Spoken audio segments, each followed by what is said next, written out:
आज एगो SC/ST केस के ऊपर चर्चा हुई। हम आगे बढ़ी तब तक एगो सवाल बा हमार कि का सब SC/ST केस सच ही होला, का सारा SC/ST केस में सच्चाई होला। रउआ अपन कमेंट करके जवाब दी। तब तक हम आगे बढ़तनी एगो रिपोर्ट के ऊपर। रउआ सबके बता दी कि गोपालगंज जिला के यादवपुर थाना क्षेत्र के बरईपट्टी पंचायत के गमरिया से जब बाढ़ आ जाला, बाढ़ वाला क्षेत्र है, गमरिया गांव से एगो महिला और एगो पुरुष, मतलब कि दोनों अलग अलग आदमी बा ए गांव में, ए पंचायत में। दोनों आदमी बरईपट्टी पंचायत के गमरिया गांव से बाढ़ के कटाव से बचे खातिर गोपालगंज ही जिला के माजागढ़ प्रखंड के उदंतराय के बंगरा पंचायत के गोनियार गांव में पहुंचा था। का नाम बाटे राव? राजकुमार राम।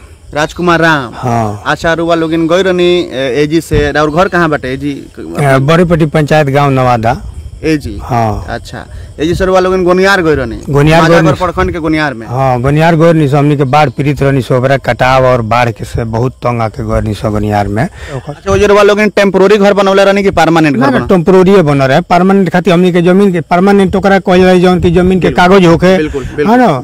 आ हमनी के ओजी माने तो बिना जमीन के कागज के का ओजी हमनी के बस माने टेम्पोररी बचा रहले कि कुछ दिन खातिर? हां, कुछ दिन खातिर टेम्पोररी टाइप। अच्छा, सुशीला देवी भी कुछ दिन खातिर बस रहे? हां, कुछ दिन खातिर। अरे वो कुछ दिन खातिर बस? कुछ दिन खातिर। अच्छा, दोनों आदमी गोनियार गांव में पहुंचा था बाढ़ के कटाव से परेशान होकर के। रवा सबके बता दी कि गोनियार गांव में ये दोनों आदमी के रिलेशन बा, ये लोग अपना अपना रिलेटिव के घर पहुंचल बा। वो जी रिश्तेदारियों बा, रिश्तेदारी के सहारे या रिश्तेदार लोग खड़ा भइल, वो गांव के लोग के बिटोरल, गांव के लोग माने पूरा माने सहयोग से हमनी के थोड़ा थोड़ा जमीन दे के वो जी माने शरण दिहल। वो सबके बता दी कि बाढ़ के कटाव से गोनियार गांव में पहुंचला के बाद से तमाम लोग मदद में जुट गए। सब लोग मदद करे लगल ये दोनों परिवार के कि कैसे एजी बसा दिया। गांव के लोग के आसपास के लोग के सहयोग से ये दोनों आदमी के सरकारी जमीन में बसा दियल गई, मतलब कि सरकारी जमीन दे दियल गई। कहल गई कि सरकारी जमीन बा, खाली पड़ल बा, ये जमीन पर वो लोग टेम्पोररी अपन घर आवास बना करके रही, और जब बाढ़ के पानी कम हो जाए तब वो लोग एजी से वापस चल जाए। वो गांव के लोग के बिटोरल, गांव के लोग माने पूरा माने सहयोग से हमनी के थोड़ा थोड़ा जमीन दे के वो जी माने शरण दिहल। यहाँ लोग अपन टेम्पोररी आवास बना के रहे लगनी। ओकरा बाद से का भइल?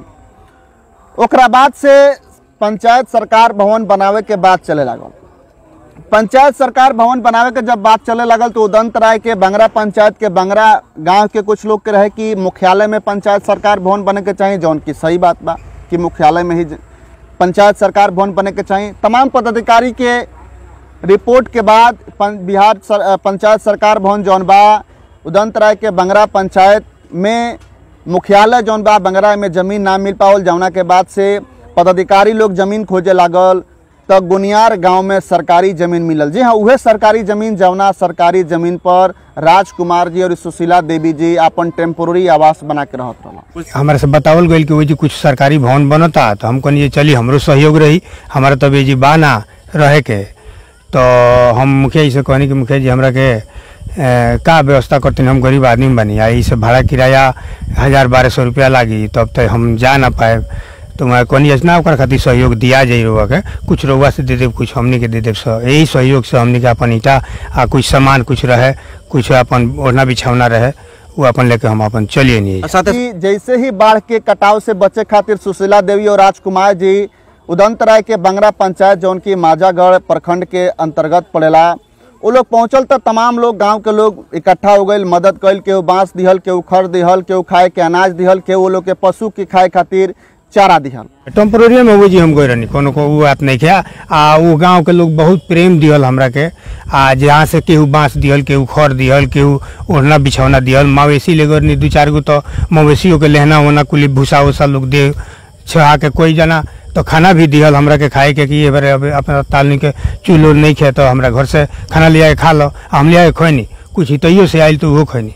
अच्छा, यह व्यवस्था तो सुशीला देवी के मिलल हो? हाँ, मिलल है, सबका मिल, दोनों जने का मिलल है। लेकिन वो तो केस कर देले बड़ी बरोजी के लोग कोइले बड़ी, तो उनका धर्म कर्म जाने, उनका के चढ़ा उड़ा के कोइले हुई। ये लोग अपन टेम्पोररी आवास बना के रहे लागल। ओकरा बाद से बिहार पंचायत सरकार भवन बनावे के बात भइल। तमाम पदाधिकारी लोग चिट्ठी निकालल कि गोनियार गांव में ज्यादा जमीन बा, पंचायत सरकार भवन एजी बन सकता। अब का भइल? ओकरा बाद से ये दोनों परिवार से बात चले लागल कि रेवा लोगन टेम्पोररी बानी और एजी रहतानी, इस सरकारी जमीन है। एगो पंचनामा बनल है, पंचनामा पर सुशीला देवी और राजकुमार राम जी दोनों आदमी दस्तखत कइल कि हमनी के अपना मर्जी से छोड़ा तनिसन, चूँकि पानी कम हो गई बा, हमनी के अपना घर जाए के बाटे। सुशीला देवी जी भी पंचनामा पर साइन करनी, राजकुमार राम जी भी साइन करनी, दोनों आदमी साइन करके राजकुमार जी तुरंत अपन जौन भी सामान रहे गाड़ी पर लोड करवा के, पिकअप पर लोड करवा के, वो जी के स्थानीय मुखिया से बात करके, मुखिया के सहयोग से और अपन कुछ सहयोग लगा के वो गांव से अपन सारा सामान उठा के अपना पैतृक आवास पर चल गई। अच्छा, तो जौन पंचनामा बनल पंचनामा पर वो साइन कैले रहनी नु? हाँ कैले बनी हम कि हम अपना राजी खुशी से हम अपन वही से हटतनी। हमारा वही जी के जनता से जितना प्रेम मिलल उसमें कोनो हमारा द्वेष आ घृणा नहीं है। जौना पंचनामा पर वो साइन कैले बनी, पंचनामा पर सुशीला देवी भी कैले बड़ी? हाँ कैले बड़ी। अच्छा, तो घर वाले उनके हट गए वाले जी वापस चलिए? हाँ हम अपन चलिए नहीं जी। तो घर वाले उनके हट गए वाले जी वापस चलिए? हाँ हम अपन चलिए नहीं जी। अच्छा, रहुआ तो वो लोग के ऊपर केस उसना करनी? ना ना, हमारा कोनो केस कैसे, जितना प्रेम मिलल हो गाँव में आ वो जवार में 5 गाँव में हमारा बहुत प्रेम मिलल, हम केस के कौना आधार से करे? अब का भाई कुछ लोग के मांग रहे कि पंचायत सरकार भवन जौन बा बंगरा में बने के चाहिए, इ लोग के मांग जौन रहे कि मुख्यालय में बने के चाहिए। चूंकि जमीन ना मिलल जावना के वजह से पदाधिकारी लोग चिट्ठी निकालल कि गुनियार में ज्यादा जमीन बा, गुनियार में पंचायत सरकार भवन बन सकेला। अब का भाई सुशीला देवी भी अपन घर हटा लेली पंचनामा पर साइन करके सब गांव के सामने। अब बंगरा के कुछ लोग सुशीला देवी के भड़कावल, सुशीला देवी के भड़का के, चूँकि सुशीला देवी हरिजन परिवार से बनी वहाँ के, सुशीला देवी के भड़का करके गांव के ही 4-5 आदमी के ऊपर मुकदमा दायर करे खातिर अपन आवेदन SC ST आयोग में भेज देली। पहले थाना पर गई, थाना पर गईला के बाद से जांच भइल, जांच में फॉल्स पावल गई तो केस ना भइल। ओकरा बाद से फिर से उकसावल गई बंगरा के कुछ लोग के द्वारा। हालांकि रिपोर्ट में वो सबके ना दिखावल जाए, सुशीला देवी के स्टेटमेंट दिखाएम, लेकिन ये ना दिखाएम कि केकर नाम सुशीला देवी लेले बड़ी, केकरा बहकावला फुसलावला में सुशीला देवी कई बार थाना पर गई बड़ी, आवेदन दिले बड़ी 4-5 गो निर्दोष आदमी के फंसावे खातिर। जोर से बोली। सुशीला देवी। अच्छा, सुशीला देवी जी कहाँ आयल बनी? मैडम जी के लगे। कौना मैडम के लगे? हरिजन किसमें? हरिजन थाना में आयल बनी? हाँ। मैडम से मिलनी? हाँ। तो का बात रहला, का कहनी है मैडम से रहुआ? कहनी है जी गलती भइल बतन माफ कर लीजिए। अब लोग के कहल कह दिले रहनी है। जोर से बोली। का दूसरा के का कहनी है? दूसरा के कहल कह दिले रहनी है। अच्छा, मतलब कि सिखा पढ़ा कर से करल काम? हाँ। अच्छा, कुछ लोग बा जे सिखा पढ़ा कर के आवेदन देवले रहल? हाँ। कुछ लोग के फंसावे खातिर? हाँ। माने कि रौरा जौन आवेदन देले रहनी है कुछ लोग के सिखावला पर? हाँ। ओकरा बाद से का भइल, ओकरा बाद से मुकदमा खातिर, केस खातिर सुशीला देवी अपन आवेदन दे दिली। हालांकि सुशीला देवी वीडियो में ये बात में कबूल करता रही कि हम कुछ लोग के सिखावला के बाद से आवेदन दिले रहनी है, हमार ऐसा मनसा ना रहल केहू के फंसावे खातिर। सुशीला देवी के भड़कौले रहल, के जौन बा की लालच दिले रहल पैसा के, वो सारा आदमी के नाम भी ले बड़ी। लेकिन सुशीला देवी के सेफ्टी सुरक्षा खातिर हमनी के वो नाम के उजागर ना करम सन। लेकिन ये बात जरूर देखाएम सरवा सबके कि कैसे सुशीला देवी कहतारी कि हम केहू के सिखावला पढ़ावला पर SC ST केस करे खातिर SC ST आयोग में और थाना पर आवेदन दिले रहनी हम। अभी पहुंचल बनी गोपालगंज टाउन में हमने के बानी सन, देख सकता कि पीछे लिखल बा अनुसूचित जाति जनजाति थाना गोपालगंज में हमने के बानी सन, देख सकता कि ये गोपालगंज में। और हमारा साथे बानी चाचा, यहाँ से सबसे पहले हम बात करें। चाचा का नाम बटे रहो? वीरेंद्र राम। अच्छा, ये का मामला रहला सर? केस भइल में के रहला, के केस के रहला? माने सार के औरत रहली है, आवेदन देले रहली है? आवेदन देले रहली SC ST थाना में। कहां आवेदन देले रहली है मालूम बा? हां, ये थाना हरिजन थाना में। अच्छा, तो का मामला रहला सर? मामला उनका कोनो दिक्कत है, हम केहू परेशान ना करत रहल, का जाने केहू के सिखावला पढ़ावला में कुछ उल्टा सीधा देव आवेदन दिले रहली। अच्छा, केहू के सिखावला पढ़ावला में? सिखावला पढ़ावला। अच्छा, उनका के केहू परेशान ना करत रहल ओ गांव में रहल? उनके ना केहू ना परेशान करत? ना केहू। के रहली है सुशीला देवी राउर? हमार भौजाई रहली है सुशीला देवी। तो सुशीला देवी को जी के परेशान ना करत? ना, केहू ना करत रहल, केहू ना। आवेदन माने काहे दिले रहली है? उल्टा सीधा केहू सिखा दिले रहल के किसको दिले रहली है। ये मामला के जांच में जुट गईली SC ST के थाना प्रभारी नेहा जी से हमरा कई बार बातचीत भइल। नेहा जी जुट गईली, ओकरा बाद से तमाम तरह के जांच कैला के बाद से नेहा जी से हमरा बात भइल। नेहा जी बतौली कि बिल्कुल पूरा तरीका से फॉल्स केस है और खुद आकर के वो औरत स्टेटमेंट दे रही है अब कि हमने किसी दूसरे के बहकावे में इन लोगों को फंसाया था, इन लोगों के ऊपर केस किया था, जबकि गोनियार गांव के किसी भी आदमी से हमारा द्वेष नहीं है। सुशीला देवी खुद थाना में जाकर के भी अपन स्टेटमेंट दिले बड़ी और भोजपुरिया झकोरा के कैमरा पर भी सुशीला देवी अपन स्टेटमेंट दिले बड़ी।